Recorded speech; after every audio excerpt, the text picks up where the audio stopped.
At Arizona State University, we're bringing world-class education from our globally acclaimed faculty to you. Ranked #1 in innovation for 10 consecutive years and #2 among public universities for employability, ASU isn't just ahead of the curve, it's creating new paths to success.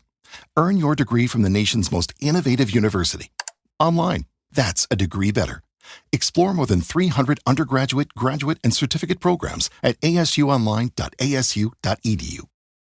With so many options, why choose Arizona State University? For me, the only online option was ASU because of the quality. Their faculty was really involved with their students and care about your personal journey. The dedication to my personal development from my professors, that's been extremely valuable to me.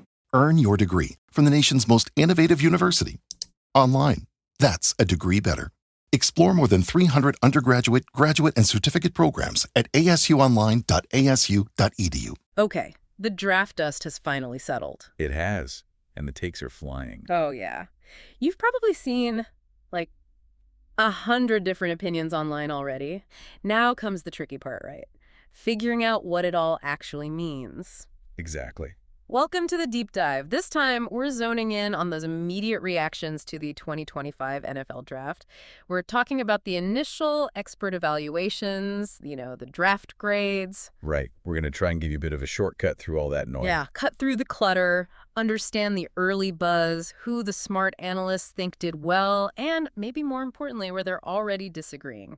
Locking horns a bit. Definitely. Because as soon as that final pick, Mr. Irrelevant, was announced, it was like the floodgates just opened. Instant. Every analyst, every data platform like PFF, team insiders, they all rushed to get their verdict out there. So our job here is to sort of navigate that flood for you. Precisely. Yeah. We've looked at that first wave, people like Mel Kiper, obviously the PFF grades, reporters close to the teams. Getting that inside scoop sometimes. Yeah, and we want to highlight not just the A, B, C grades themselves, but the why behind them. Where do the experts see things differently? What's the reasoning? Right, because you see that whole spectrum, don't you? From the instant gut reactions, the hot takes online. Oh yeah, fans going wild in the comments. So maybe the slightly more considered takes that come out a day or two later. But what are the pros saying right now, and why? Let's dive into maybe the AFC North first. Always a tough division. Good place to start. Always scrutinized. Yeah, opinions are rarely, let's say, mild there. Yeah. Let's kick off with Pittsburgh. Steelers draft picks 2025 was definitely a popular search. What were the first evaluations saying? Well, the Steelers, it's interesting. There's some different viewpoints already. Okay. Generally, people seem to agree they did what the Steelers usually do, focus on strengthening the lines. Offensive line, defensive line. That's their traditional approach. Building in the trenches. Exactly.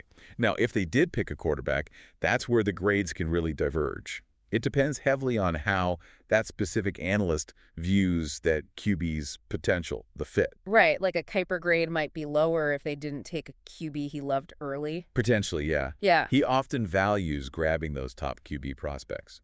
But then maybe a data place like PFF might love an offensive lineman they picked if their models saw him as great value, a big upgrade. So we're looking for mentions of potential steals. Right. Guys picked later than maybe they should have been. Or reaches players they maybe took a round or two too early in some eyes. That's exactly what we're digging into for the Steelers class. Okay, makes sense.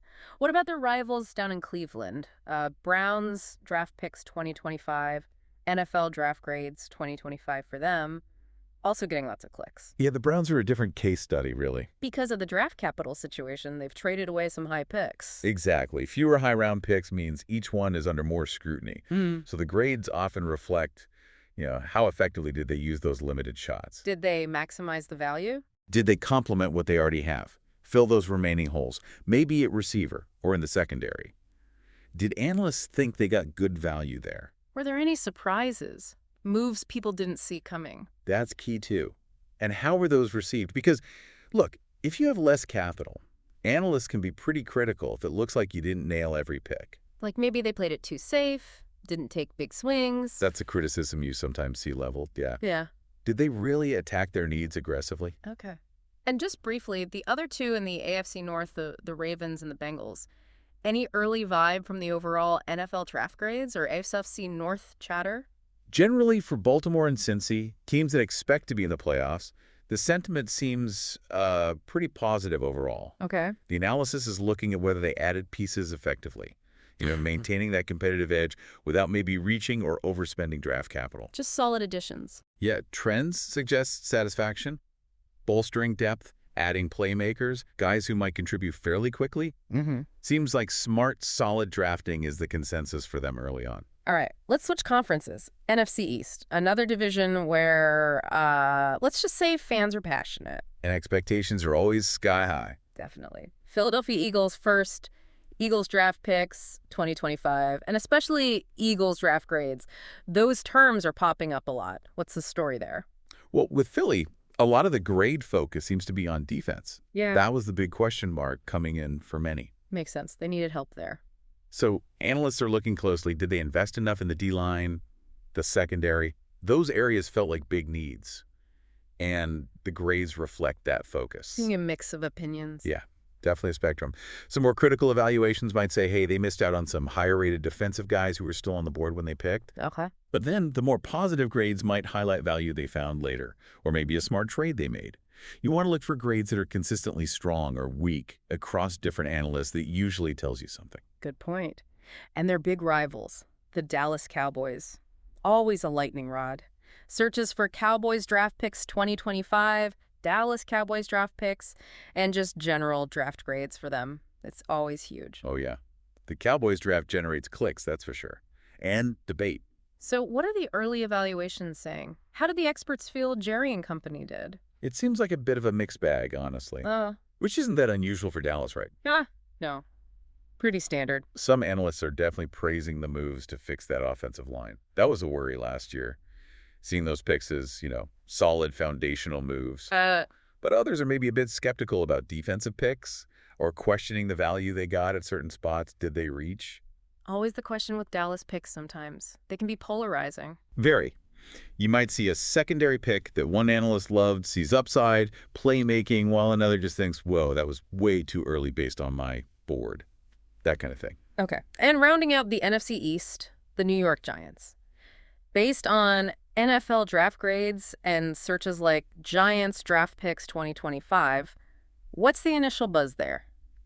For the Giants, I'd say the feeling leans towards maybe cautious optimism. Okay. A lot of focus is on, did they address the key needs? They're still building. So the quarterback situation, obviously, receiver help, their O-line picks. Do the grades reflect a coherent strategy? That's what analysts are looking for. Does it look like there's a long-term plan in how they're building this roster? Do the talent levels match the draft slots? That's shaping the early grades. Gotcha. So let's zoom out a bit from the teams. What broader themes or lingering questions are popping up from these first takes? We saw tons of searches for NFL Draft Round 2. People definitely kept watching after Night 1. Oh, absolutely. Did the overall grades change much after those big first-round splashes? That's a really good point. Because while Round 1 gets the headlines and those instant grades, the evaluation definitely keeps evolving. Right. Teams that nail their picks in NFL Draft Round 2, or even find gems on NFL Draft Day 2 and NFL Draft Day 3, they can see their overall grade shoot up. Makes sense. It's the whole class. Exactly. And the reverse is true, too. A great first round can be undermined if the later picks look like reaches or don't fill needs. It's about the complete haul. We also saw a lot of interest in the QB draft class 2025. Specific searches, too, like Travis Hunter draft, though he's unique, but also Dylan Gabriel draft, Cam Ward NFL draft. Right. Did the grades for the teams who took those guys reflect how analysts saw that pick's value or potential? Oh, definitely. Quarterback moves the needle like no other position. For sure. So drafting one, especially somewhat early, massively impacts a team's grade. If an analyst thinks a team got a potential franchise guy, big boost. And if they think it was a reach. Or maybe a lower ceiling developmental guy. Then it can drag the grade down, absolutely. For guys like Hunter, with that two-way potential, or QBs like Gabriel or Ward, it really depends on the fit, the scheme, the expected role. And the draft slot, I guess. Yeah. A later round QB might be seen as a smart, low-risk flyer that actually helps the value grade. Interesting. And it's always fascinating to see how the actual draft lines up with the, million NFL mock drafts beforehand. Yeah, mock draft season never ends. When teams go way off script from those mocks, how does that usually play into these initial grades? Does it make analysts harsher? It can, initially. When there are big surprises, teams going completely against the consensus mock. Yeah, it can lead to more critical first reaction grades. Because the analyst had player X rated higher. Exactly. They have their own boards, their own evaluations. If a team passes on their higher-rated guy for someone else, the gut reaction might be negative. But you have to remember. You absolutely have to remember that teams have way more information. Their own scouting, medicals, interviews, scheme fit, things the mocks just can't fully capture. Sometimes those wait what picks turn out brilliant later, even if they got panned initially. Good reminder. And just the sheer volume of searches for stuff like NFL Draft Day 2, NFL Draft Day 3, and people using tools like the SBN Draft Tracker or checking NFL.draft and Yahoo Sports.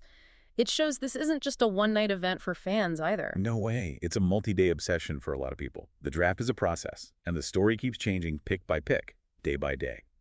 Those trackers let everyone follow along and keep forming opinions way beyond the first round. So as we're wading through all this initial analysis, these draft grades so far, it's important to remember who's doing the grading right. Crucial point. Guys like Mel Kiper, he's an institution. His opinion carries weight, obviously. But different analysts have different methods. totally different approaches sometimes. You take someone like Kiper, more traditional scouting background, might prioritize certain traits or positions. Compared to, say, PFF, which is heavily data-driven. Advanced stats, performance metrics, that's their bread and butter. And then you have the team beat writers. Right, who are embedded. They understand the team's specific needs, maybe the coaching staff preferences, in a way others don't. Their grades might reflect that inside knowledge. So to get the full picture, you really need to look at a few different sources. I think so. You need to consume a variety of perspectives, understand the different lenses these draft grades so far are viewed through. Absolutely, because these initial grades, they're really just the first impression, a snapshot after a huge, complex weekend. Exactly right.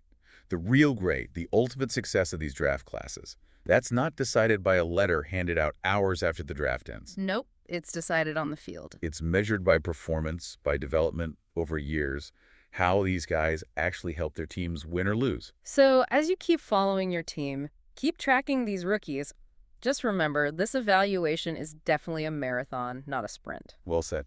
These first grades, they give us a fascinating starting point. They show the early consensus, the debates, but the real story, that unfolds on Sundays in the fall. Couldn't agree more. It'll be fun to watch. Definitely will. Thanks for diving deep with us today. We'll be keeping an eye on how these classes develop right along with you.